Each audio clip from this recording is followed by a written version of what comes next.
자, 그 다음에 이제 보세 창고 거래입니다. 보통 BWT라고 하죠. Bonded Warehouse Transaction이라고 합니다. Bonded Warehouse Transaction은 우리가 bonded라는 것이 뭐냐면 이게 이제 세금을 지급하지 않은 이런 뜻입니다. 그래서 이제 세금을 지급하지 않아서 보호되는, 이거 이제 세금을 받아야 되니까요. 그런 개념으로서 우리가 bonded라고 이야기합니다. 그렇죠? bonded warehouse, 보세 창고를 이야기합니다. 우리가 보세 창고란 것은 세금을 지급하지 않은 수입 물품을 장치해 두는 것을 이야기하죠. 세금을 지급하지 않은, 즉 관세, 부가세, 통관에 필요한 세금이죠. 아직 이거 사실은 보세 창고는 국내에 위치하지만 보세 창고에 있는 순간에는 아직은 반입되지 않은 거죠. 그죠? 그래서 우리가 bonded warehouse transaction이다 이렇게 이야기합니다. 자, 그 다음에 우리 보통 CTS 거래라고 하는데요. CTS 거래는 Central Terminal Station 이렇게 합니다. CTS 거래라는 것에서는요, 보통 이런 경우입니다. 본사가 현지 법인을 설립해서 그 현지 법인이 본사의 물건을 수입해서 그 현지 법인의 이름으로 판매하는 경우죠. 우리 보통 경우에 우리 이런 경우죠. 삼성이 다국적 기업들이 주로 이용하는 방법인데요. 삼성이 미국 시장에서 삼성 USA라든지 역으로 애플이 한국에서 애플 코리아라든지 이러한 현지 법인을 설립하고 이 현지 법인이 자신의 이름으로 어떤 그 본사에서 애플 USA에서 물건을 수입해 가지고 판매하는 그러한 형식을 우리가 CTS 판매 방식이다 이렇게 이야기합니다. 이야기하시겠죠? 그 다음에 우리가 물품의 임대차 방식은 말 그대로 lease export, 그 다음에 loan import죠. 그죠? 물건을 임대로 임대의 물건, 임대 목적으로 물건을 외국에 수출하는 것. 그 다음에 임차의 목적으로 반대의 경우 물건을 수입하는 것. 그죠? 그것을 이야기하겠죠. 그 다음에 이제 물품의 인도 인수와 관련해서는 외국 인도 수출, 즉 외국에서 바로 외국으로 수출하는 경우. 자, 그 다음에 외국에서 바로 뭡니까? 현지에서 수입하는 경우. 그죠? 이제 그런 것을 이야기합니다. 그래서 export from foreign country to another country. 그죠? 외국에서 바로 다른 나라로, 그죠? 수입하는 것.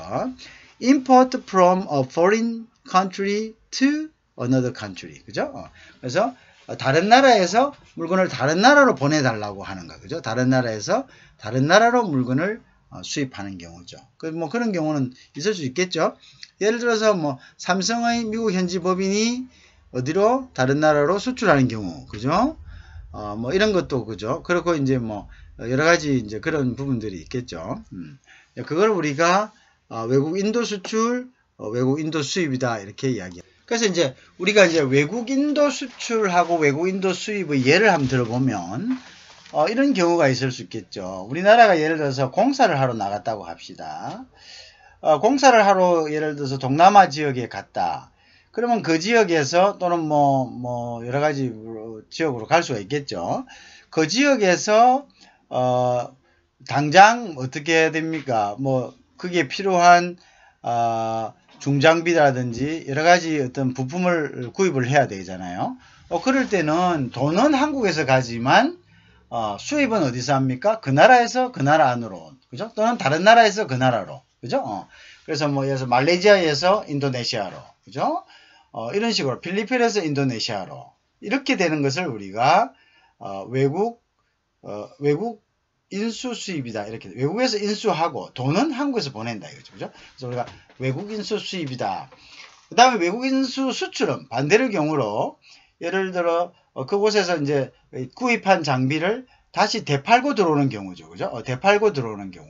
이러한 경우는 우리가 돈은 우리가 받고 물건은 그 외국에서 다른 외국으로 나가게 되죠. 이걸 갖다가 우리가 외국인도 수출이다 이렇게 표현할 수가 있습니다. 그죠? 외국인도 수출이다 이렇게 표현할 수 있죠. 자, 그 다음에 보면 죄송합니다. 뒤에 할 건데 다음에 보면 우리가 밑으로 조금 내리면 갑니다. 그 가면은 자사상표 부착 여부에 따라서 상표 수출이 있습니다. 브랜드 엑스포트가 있고요. 또는 주문자 상표 부착 방식이다. 그래서 OEM이 있고 그 다음에 주문자 개발 생산 방식이다. 해서 ODA가 있습니다. 그죠? OEM이 있고 ODA가 있습니다. 우리가 OEM하고 ODA하고를 사실은 좀 구별을 해야 됩니다. 그죠? 자, 그러니까 OEM과 ODA 구별의 차이는 뭐냐 하면은 기술을 누가 가지고 있느냐입니다. 이 물건을 만드는데 기술을 누가 가지고 있느냐. 우리가 오리지널 디자인, 저 기술을 누가 가지고 있느냐. 그죠? 기술을 예를 들어서 기술을 우리가 발주자가 가지고 있다. 그죠? 기술을 우리가 발주자가 가지고 있을 때하고 기술을 발주자가 아닌 누가 가지고 있을 때 생산자가 가지고 있을 때 이 차이가 바로 OEM과 ODA의 차이입니다. 자, 그래서 우리가 이제 OEM과 ODM의 예를 한번 가져와 봤습니다. 예를 들어서 우리가 이제 삼성하고 애플이 있습니다. 그죠? 삼성하고 애플이 있는데 이 두 회사를 비교해 보면 OEM이란 것은 결국은 내가 브랜드를 개발할 수 있는 능력 가지고 있고 그 다음에 이제 제품 기획을 할 수 있는 그런 능력도 가지고 있고 그죠? 그 다음에 그런데 내가 이 브랜드를 개발하고 자기 브랜드가 있다. 그 다음에 제품도 기획도 되고 마케팅도 할 수 있다. 제품 개발도 됩니다. 디자인도 할 수 있다. 그런데 제품 생산 부분은 요거는 사실은 많은 돈이 투자가 됩니다. 생산 부분은 일단 이제 공장의 생산을 하려면 이제 공장이 있어야 되겠고 그죠? 그 다음에 생산자들도 있어야 되겠고 그죠? 기술자들도 있어야 되겠고 뭐 이렇죠 그죠? 기술자들도 있어야 되겠고 이제 제일 그거한 것은 이런 것들을 다 관리할 수 있는 능력이 있어야 되는데 이것은 이제 제조의 능력이다 이렇게 이야기할 수 있죠. 제조의 능력이다. 자, 그런데 우리가 제품의 스위프트가 굉장히 빠르고 제품 주기, 즉 프로덕트 라이프 사이클이 빨라서 제품에 대한 확신성이 조금 떨어질 때, 그죠? 그러면은 하나의 라인을 정설하기 위해서 엄청난 투자가 되겠죠, 그죠? 근데 이러한 것들이 프로덕트 라이프 사이클 자체가 이거 좀 확신성이 안 간다. 이런 경우가 있을 겁니다. 그죠? 그러면 어떤 제품을 확신성이 좀 떨어지거나 아니면은 프로덕트 라이프 사이클이 짧거나 우리가 PLC가 짧거나 아니면은 우리가 저거 하는 경우에 어떤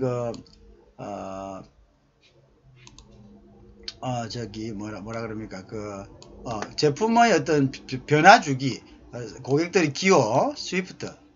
요게 이제 빠르거나, 이런 여러 가지 조건이 있으면은, 굳이 공장을 가질 필요가 없겠죠. 제조시설을. 이럴 때, 자기들이 가지고 있는 제품 개발까지의 노하우를 가지고, 제품 생산만, 맡기는 경우를 우리가 OEM이다. 이렇게 이야기합니다. 무슨 말인지 이해하시겠죠?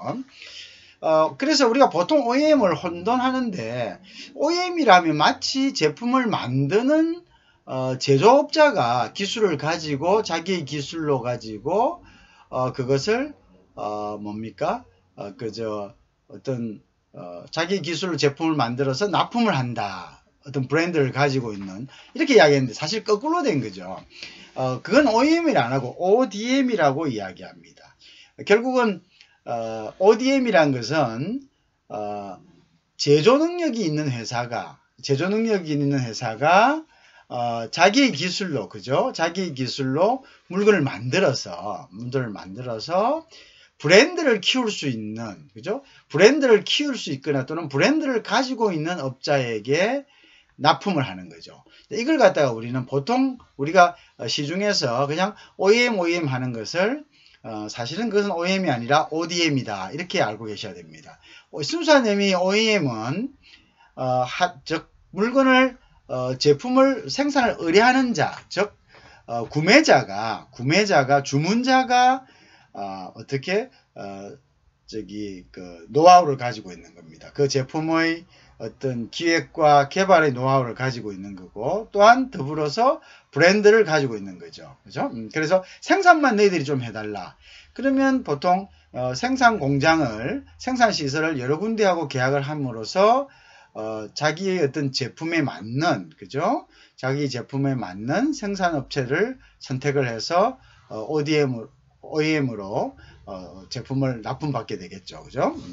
그 다음에 이제 어떤 제품업자가 나이스한 제품을 만들 수 있는 제품 개발 능력과 기획 능력도 가지고 있지만 브랜드 개발 능력이 없는, 즉 유통에 대해서 잘 모를 경우에는 이 사람은 주문자에게, 즉 유통을 잘할 수 있는 그런 사람에게 자기 제품을, 자기의 기술로 개발된 제품을 납품하는 겁니다. 그래서 우리가 이런 경우는 우리가 ODM이다 이렇게 이야기합니다. 그래서 이 두 개의 차이를 여러분들이 혼돈하지 않도록 합니다. 그래서 우리가 삼성 같은 경우는 예를 들면 원래 삼성은 미국 GM이나 이런 회사들의 OEM 회사로서, ODM 회사로서 우리가 미안합니다. 이런 미국 회사들에서 기술을 같은 디자인을 받아서 생산만, 그죠? 전문적으로 해주는 이러한 그 업체였습니다. 그죠? 업체였는데, 그래서 보통 삼성은 브랜드, 제품 기획, 그 다음에 제품 개발, 제품 생산까지를 다 하는 거죠. 그렇지만 애플 같은 경우에는 제품 개발까지, 또 브랜드 개발하고 그까지만 하고, 제품 생산은 제품 생산 전문 업체에 맡겨서 우리가 그 납품을 받는 OEM 방식을 취하고 있다. 이렇게 생각하고 됩니다. 그죠? 그래서 삼성은 처음에는 ODM의 역할을 했다. 그죠? 브랜드에 대한 어떤 능력은 없었다. 그래서 ODM은 자기의 어떤 기술력으로 자기의 제품을 납품하는 것을 이야기하고, 단지 상표는 누구 상표를 붙인다고요? 주문자 상표를 붙여서 하는 거죠. 상표에 대한 것은 자기들이 스스로의 브랜드의 어떤 가치를 가질 수 있는 그런 능력이 되지 않는 거죠. 또 역으로 얘기해서 OEM은 이제 자기가 어떤 제조 생산만 하지 않고 브랜드 개발과 제품 개발 기획까지를 하는 것이다. 그래서 이 두 개의 차이가 잘 우리가 혼돈되지 않도록 합니다. 그래서 우리가 보통 말하는 OEM은 어떤 의미에서는 ODM이다 이렇게 보시면 됩니다. 알겠죠? 물론 그 내부적으로 우리가 잘 들여다봐야 되겠죠. 이 사람들이 기술력을 가지고 생산을 하는 것인지, 생산을 위탁한 것인지, 아니면은 자기 기술력을 가지고 브랜드만 없이 자기 기술로 납품을 하는 것인지, 아니면 남의 기술을 받아서 자기들이 생산만 해주는 것인지, 이런 것들을 보고 우리가 OEM이다, ODM이다 라고 구별을 해야 되는 겁니다. 다시 한번 정리하면 OEM은 다른, 즉 주문자의 기술로서 생산만 해주는 것을 우리가 OEM이라 하는데, 국내에서는 이것을 마치 자기의 기술로 생산해서 그것을 납품한다 이렇게 이제 좀 잘못 설명되고 있는 경우가 많습니다. 자기의 기술로 조금 전에 설명한 것이 생산해서 어떤 특정한 브랜드의 브랜드의 이름을 붙여서 납품하는 것은 우리가 OEM이 아니라 그것은 ODM이라고 한다라는 것을 여러분들이 잘 알아주시기 바랍니다. 자, 그래서 이제 그 부분은 우리가 이해가 됐습니다. 그죠? 자, 그 다음에 보면은, 그래서 이제 Original Design Manufacturing 이라서, 자, 오리지널 디자인을 누가 매뉴팩처링 하냐. 그죠? 그래서 오리지널 디자인을 가지고 제조를 한다. 그죠? 그래서 자기 기술을 가지고 제조, 이때 디자인은 제품 기획을 이야기해요. 제품 디자인을 이야기합니다. 그래서 제품 개발, 제품 디자인을 이야기하죠.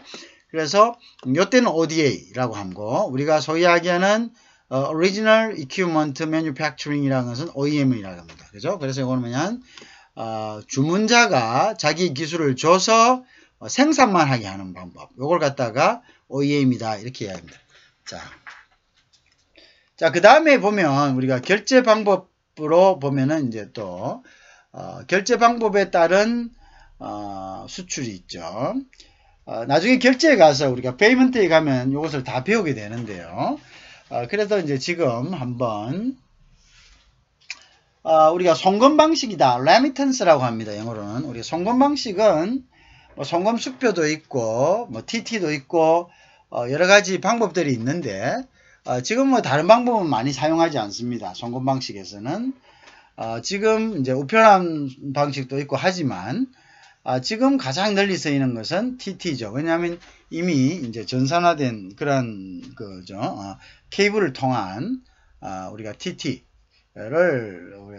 텔레그램 트랜스퍼를 하고 있습니다. 그래서 보통 이러한 경우는 우리가 송금 방식인데 송금 방식은 두 당사자가 송금 방식에 대해서 정하죠. 그죠? 그 뭐냐 물건을 받기 전에 얼마 주고 물건을 받은 후에 줄 것인가 아니면은 payment in advance 그 다음에 일단 선급으로 모든 것을 줄 것인가. 이제 이것은 제일 처음에 초기에는 보통 payment in advance 방식으로 수출합니다. 왜냐하면은 서로 모르니까요. 그래서 우리가 무역에서 가장 중요한 부분이 이 payment 부분인데 왜냐하면 payment란 것은 우리가 결제를 하는 거죠. 그리고 비즈니스의 궁극적인 목적은 돈을 버는 것인데 돈을 번다는 것 자체가 안정적인 대금 결제를 확보하는 것입니다. 그래서 제일 중요한 것이 payment다. 그죠? payment. 특히 국제간의 거래에서는 이 payment가 어긋나 버리면은 방법이 없습니다. 그죠? payment가 어긋나 버리면 방법이 없습니다. 그죠? 그래서 우리가 payment 이 부분이 국제간의 거래에서는 굉장히 중요한 부분이다라는 것을 아셔야 되겠죠. 그죠? 자, 그래서 이 부분에 대한 것들, 그래서 송금 방식은 우리가 그래서 이제 추심 방식이 있는데 collection입니다. 그죠? collection은 이제 추심을 한다는 이야기는 무슨 말이냐면 우리가 이제 추심이란 말이 다른 뭐 채권 추심 이래 가지고 보통 뭐 불법 채권 추심 이래 가지고 채권업자들이 완력을 써서 막 돈을 받아내는 이런 걸로 지금 인식이 되어 있지만 사실은 추심이란 방식은 은행에서 페이먼트를 실현하기 위한 방식이죠. 추심이란 말은 말 그대로 돈을 달라고 요구하는 것을 우리가 추심이라고 합니다. 그래서 보통 이제 document against payment도 되고 document against acceptance 이래 이제 DA 방식에서 보통 추심 또는 우리가 신용장에서 nuisance 그죠? 그래서 이제 소위 이야기하는 이제 외상 거래죠. 만기일 거래. 에사이트가 아닌 그러니까 일람불이 아닌 만기일 거래를 할 때 이때 우리가 보통 추심을 한다 이렇게 이야기합니다. 추심을 한다는 것은 서로 간에 돈을 받을 것이 있다는 것을 확인하는 겁니다. 그죠? 확인한다. 또한 이제 우리가 신용장에 있어서 신용장이 이제 discrepancy가 발생했을 때, 즉 불일치가 발생했을 때 이것을 어떻게 하실 겁니까? 라고 신용장의 어떤 개설인에게 엄격하게 이야기하면 이제 개설은행이죠. 오프닝 뱅크에 이걸 물어봅니다.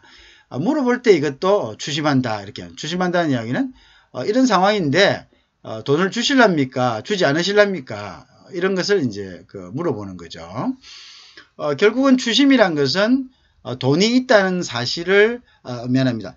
돈을 받을 권리가 있다는 것을 확인시키는 절차를 우리가 추심이다 이렇게 이야기하고 추심으로 하는 방식이 보통 이제 Document Against Acceptance DA라고 합니다. 그래서 Acceptance가 바로 추심에 해당되는 건데요. Acceptance란 것은 돈을 줄 내가 의무가 있다. 돈을 받을 권리가 있다라는 것을 서로 인정하는 방식이죠. 그죠? 환음을 통해서. 이러한 방식들을 우리가 추심한다 이렇게 이야기합니다. 그래서 우리가 추심 방식이다. 그래서 이제 직접적으로 돈을 주지 않거나 아니면 신용장이라도 즉시 지급하지 않고 만기일 즉 뉴선스 지급을 하는 경우 또한 환음으로 신용장을 쓰지 않고 나중에 다 배우게 되니까 아무 걱정 안 하셔도 됩니다. 신용장을 쓰지 않고 환음만으로 가지고 서로 간에 채권 채무가 있다는 것을 확인하는, 그죠? 확인하는 이러한 방식을 우리가 추심 방식이다, correction이다, 영어로는 correction이다 이렇게 이야기합니다. correction 방식이다 이렇게 이야기합니다.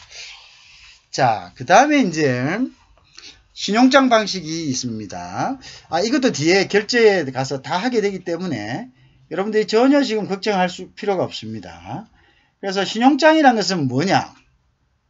말 그대로 크레디트입니다. 자, 우리가 이제 신용장 방식이 사실은 모르는 사이에서는 가장 거의 대부분의 거래에서 소액이라든지, 그죠? 소액이 아닐 경우에는 거의 대부분 씁니다. 그렇지만 실질적으로 가장 많이 이용되는 방식은 아까 이야기한 송금 방식, 그 중에서도 TT 방식인데요. 이 TT 방식은 실질적으로 지금 국제 경영화되고 있습니다. 그죠? 다국적 기업이 많기 때문에 다국적 기업의 parent company하고 그 다음에 daughter company들, 그죠? 이러한 subsidiaries, 이러한 자회사들 간의 본사와 자회사들 간의 거래는 가족 간의 거래지 않습니까? 그죠? 그거에 돈 뛸 일이 없죠. 그렇기 때문에 이분들이 바로 뭡니까? 송금을 쓰죠. TT를 쓰기 때문에 전신화를 쓰기 때문에 TT의 비중이나 금액이 사실은 국제거래에서 제일 많습니다. 그렇지만 이거는 이러한 다국적 기업들 간의 거래고요. 실질적으로 전혀 모르는 관계에 있는 이러한 상대방에게서는 안전한 결제 방식이 도입돼야 되는데요. 가장 선호되는 방법은 신용장입니다. 그럼 왜 이걸 신용장이라고 하느냐? 자, 전혀 모르는 사이는 두 사람 사이에 또는 두 회사 사이에 뭐가 없습니까? 신용이 없죠. 신용이. 그래서 이 신용을 중간에 은행이 어떤 신용의 역할을 해주겠다는 거죠. 그렇기 때문에 은행을 통해서 우리가 결제되는 방식을 우리가 신용장 방식이라고, 은행이 결제를 보장해준다 이렇게 표현하면 안 됩니다. 은행이 결제에 관여한다 이렇게 되는 것입니다. 그래서 그 신용을 갖다가 상방에게 제공해 줍니다. 그 제공해 준 신용이란 것은, 자, 전혀 모르는 국제 간의 두 사람이 있습니다. 또는 두 회사가 있습니다. 자, 물론 물건이 필요한 사람이 있고 물건을 팔려고 하는 사람이 있겠죠. 근데 이 두 사람 간에는 또는 이 두 회사 간에는 전혀 거래가 없거나 또는 신용이 없습니다. 자, 그럼 이 상태가 계속된다면은 이 두 회사는 결코 무역이 이루어지지 않습니다. 왜? 자, 사는 사람 입장에서는 내가 돈을 먼저 보내준다면은 내가 과연 물건을 받을 수 있을까? 파는 사람 입장에서는 내가 돈도 받지 않고 물건을 보냈을 때 과연 나머지 잔금을 받을 수 있을까? 자, 이러한 서로 간의 의심이 있겠죠. 그러면 이 상태가 계속된다면 누구도 선뜻 무역을 하지 않고 단지 안전한 상대방만을 찾으려 할 것입니다. 그렇죠? 근데 이러한 것들을 갖다가 예를 들어서 은행이, 공신력 있는 은행이, 서로 간에 인정되는 은행이 은행연합회죠. 엄격하게 해서 은행연합회가 나서서 걱정하지 말아라. 내가 이 사람이 물건을 실는 것을 확인하고 당신이 돈을 주겠다. 나한테 돈 맡겨라. 또는 수출업자가 당신이 수입업자가 물건을 찾는데 필요한 서류만 확실하게 챙기고 물건을 실었다는 정표만 가져온다면 당신은 아무 걱정 없이 내가 돈을 지급해 주겠다. 자, 여기에 대해서 서로 간 불일치가 있을 때는 나는 책임이 없다. 자, 이렇게 보정을 하는 거죠. 즉, 보정이지만 조건부 보정이다. 그래서 우리가 100% 보정하는 것은 아니다. 그래서 조건부 보정이다. 자, 결국은 신용을 갖다가 은행이 중간에서 조건부로 보정을 해줌에 따라서 전혀 일면식이 없던, 신용이 없던 국제 간의 관계가 성립된다, 이런 이야기입니다. 그래서 우리는 이걸 갖다가 신용장, 즉 레터는 문서를 이야기합니다. letter of credit다 이렇게 이야기합니다. 즉 크레디트의 문서다. 그죠? 여기서 신용장. 다른 말로는 우리가 LC라고 하는데 이 신용장도 뭐 바로 지급되는 게 있고 또는 만기 지급되는 게 있고 뭐 여러 가지 신용장들이 있습니다. 그 신용장에 대해서 또 물건만을 갖다가 수입하고 수출하는 데에 사용되는 신용장뿐만 아니라 서비스라든지 공탁금이라든지 보상이라든지 여러 가지 목적으로 신용장이 발행될 수가 있습니다. 자, 그것은 뒤에 가서 우리가 하나하나 한번 다시 살펴보기로 하고 우선 결제 방법 중에 이러한 신용장이라는 방법이 있다는 것에 대해서 여러분들이 맛배기로 알아두면 좋겠죠. 자, 그런 의미입니다. 다음에는 뭐냐면 전자결제 방식이죠. Electronic Payment죠. 요즘 최근에 이제 우리가 디지털화되고 있기 때문에 서류도 EDI 방식으로 결제도 이러한 디지털 방식으로 그죠? 결제가 이루어지고 있다는 것이죠. 그 다음 요거는 이제 뒤에 가서 보고요. 그 다음에 이제 국제 팩토링이 있고 포페이팅이 있습니다. 팩토링하고 포페이팅은 신용장 거래에서 우리가 결제은행의 역할과 거의 비슷한 것입니다. 그것은 소위 이야기해서 우리가 이제 그 돈을 은행이 결제하고 난 다음에 우리가 콜스, 즉 리콜스라는 그런 용어가 있습니다. 그러니까 다시 자기가 결제를 했는데 그 결제하고 난 돈을 뭐가 잘못됐다 이거죠. 그럼 다시 받을 수 있느냐, 그죠? 우리가 이제 그걸 갖다가 이제 리콜스를 하는데요. 리콜스를 하는데 이 리콜스를 할 수 있느냐, 할 수 없느냐에 따라 우리가 그걸 가지고 이제 우리가 이거를 국제 팩토링과 국제 포베이딩, 그 다음에 또 금액에 따라서, 그죠? 그런 이제 구분이 있을 수가 있습니다. 자, 그런 이제 기타적인 이제 국제 결제 방법이 있다는 것을 여러분들이 여기서 그냥 이런 정도로 숙지를 해 두시면 될 것 같습니다. 그리고 좀 더 자세한 거는 다음 장에서 할 수 있도록 하겠습니다.